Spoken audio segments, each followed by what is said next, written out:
అనుకున్నాను పుష్పం నిలువు కోత అనుకున్నాం ఇక్కడ. So structure of the flower అన్నాం.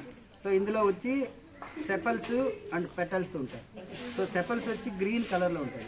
ఇదేం చేస్తుందంటే ఫుడ్ను కూడా ప్రొడ్యూస్ చేసుకుంటుంది. ఎందుకు? ఇది గ్రీన్ కలర్లో ఉంది కదా, గ్రీన్ కలర్ అంటే ఏమున్నట్టు దాంట్లో పిగ్మెంట్ ఉంటుంది కదా, క్లోరోఫిల్ పిగ్మెంట్ ఉంటుంది.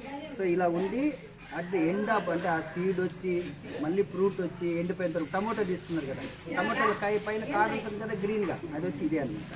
సో అలా తీసుకొని ఇది సెపల్స్. సో ఇది వచ్చి కలర్ ఉండి ఏం చేస్తాయి, ఇతర కీటకాలని ఆకర్షిస్తుంది, పాలినేషన్ కోసము ఇతర కీటకాలను ఆకర్షిస్తుంది. సో ఇందులోనే మేల్ ఫిమేల్ పార్ట్స్ రెండు కూడా ఉంటాయి. సో మేల్ ఫిమేల్ ఇక్కడ చూడండి, ఓన్లీ ఇక్కడ మేల్ పార్ట్ ఉంది, ఇదేమో రెండు ఉంటాయి, బోత్ పార్ట్స్ ఉంటాయి. సో బైసెక్సువల్ ఫ్లవర్ అంటాం, దీన్ని యూనిసెక్సువల్ ఫ్లవర్ అంటాము. సో ఈ రెండు ఈ పాలినేషన్ జరిగితే దాన్ని మనం పాలినేషన్ అంటాం. సో ఈ పాలినేషన్ కూడా అదే సేమ్ ఫ్లవర్లో జరగచ్చు, దాన్ని సెల్ఫ్ పాలినేషన్ అంటాం. అలా కాకుండా వేరే ఫ్లవర్లో కనుక జరుగుతుందని క్రాస్ పాలినేషన్ అంటాం. స్వపరాగ సంపర్కము, పరపరాగ సంపర్కము అంటాం.